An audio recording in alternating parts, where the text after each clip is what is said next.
In my last episode, I spoke with Anthony about starting his own video and motion graphics editing business.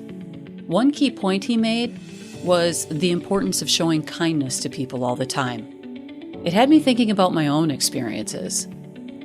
In one of my HR roles, I had an intern working under me. I thought we had a reasonable working relationship, though one day she was clearly upset with me. I can't recall the harm she believed I'd caused.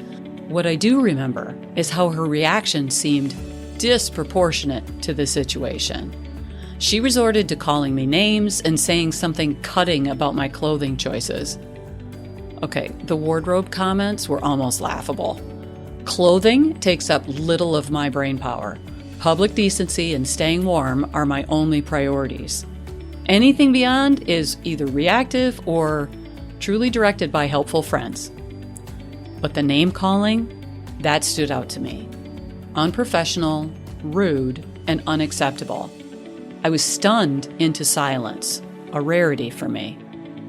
In fairness, chastising her might not have been wise anyway. She did do a dramatic pirouette and flounced off before I even responded, so little opportunity as well. Hi, I'm Becky. Welcome to Short Story Long. In this podcast, we discuss ways you can integrate who you are into how you lead.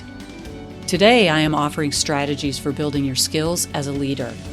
Let's break down how leading with kindness contributes to stronger relationships and cultivates accountability. Why does this memory still stand out?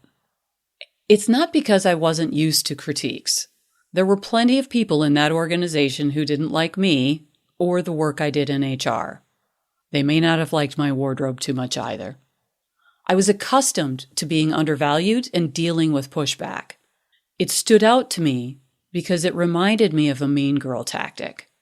And while I wasn't a particularly easy target for it, it sure was delivered effectively. Let me be clear here. This behavior isn't exclusive to women.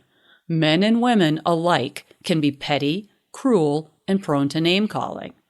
This tactic works because it creates shock and awe. It shuts down communication and throws people off balance.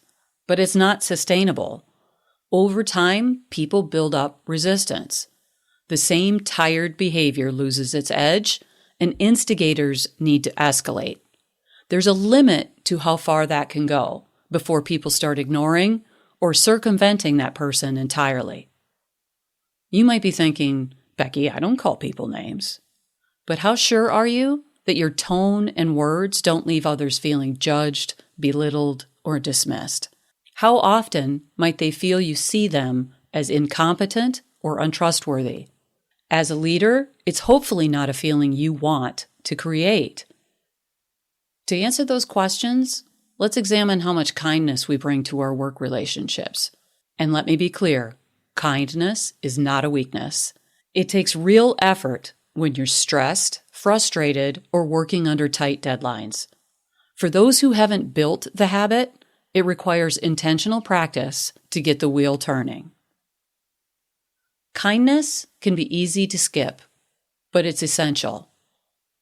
Kindness is acknowledging the person in front of you. You can start conversations with a simple greeting. Recognize that they're human and have value. Saying, "Hi, I appreciate you taking the time to discuss this today," is easy and worth the time spent. Oh, and bonus points for using their name. Jumping straight to your needs without context or confirmation leaves people feeling unseen. One of the things that Anthony really talked about was this need to just connect with people. And in order to connect with people, you have to have them feeling seen. Kindness is also helping someone discover answers, not dictating or prescribing your way of doing it. If a colleague is seeking help, ask what they've already tried and where they feel stuck. The collaborative approach builds problem-solving skills and trust between the two of you. Dictating every step implies they're clueless and wastes time for both of you.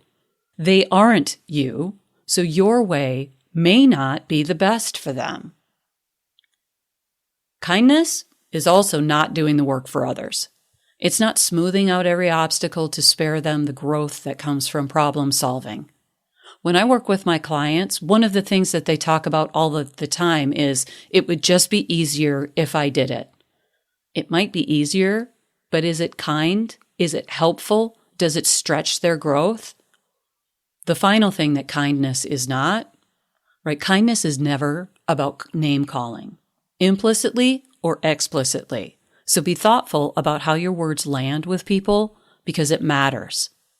Strive for your colleagues to leave interactions with you feeling at least as confident as when they approached you. Ideally, more so. You want them feeling capable and empowered, not deflated. Judgment carries a high cost. Constructive feedback is necessary, but kindness is free. Look for the moments to be kind and watch how trust and collaboration grow. Thanks for listening. If you found this episode helpful, share it with someone who could benefit from it. Until next time, I'm Becky Fraser, reminding you to integrate who you are with how you lead. Okay, bye.